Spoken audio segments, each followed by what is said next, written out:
Well, I think the tech industry is, and the implications on retail are going faster than ever.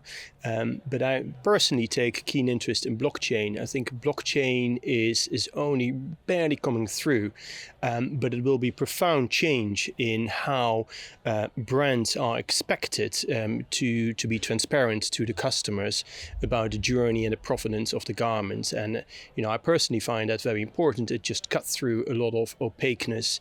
It gets to fair trade. It allows us to understand the cotton farmer right at the bottom of the supply chain and how we want to reward him or her and how it got through the journey to the customer in the end.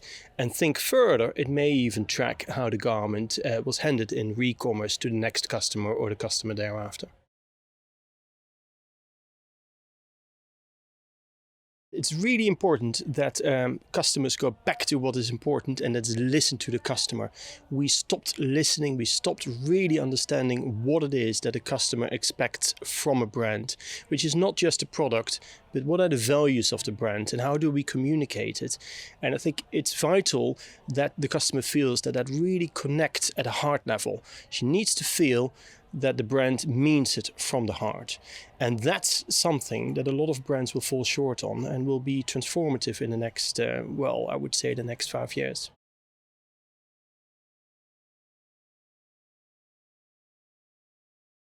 To us, the biggest challenge was to really rethink, are we in the right sector? Are we dealing with the sector in the right way that is sustainable?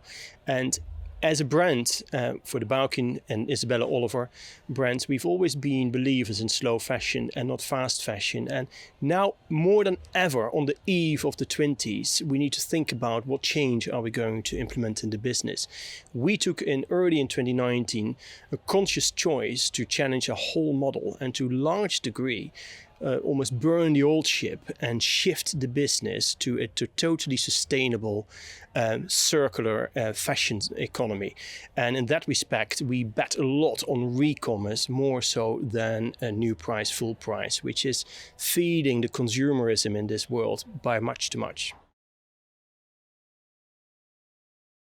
2020, I think, perhaps a bit along the lines of what I've been saying so far, I think there is no space for brands that are not very sharp and very clear about what they stand for.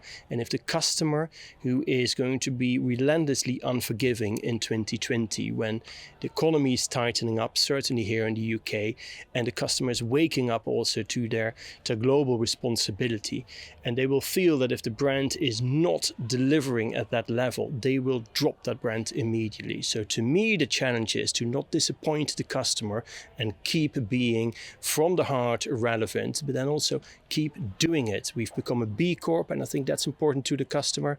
We're providing transparency of where the garments came from. That's vital to the customer. And we're doing a lot around the fashion circle with Ellen MacArthur to make sure that we are circular and that we minimize our footprint in the world.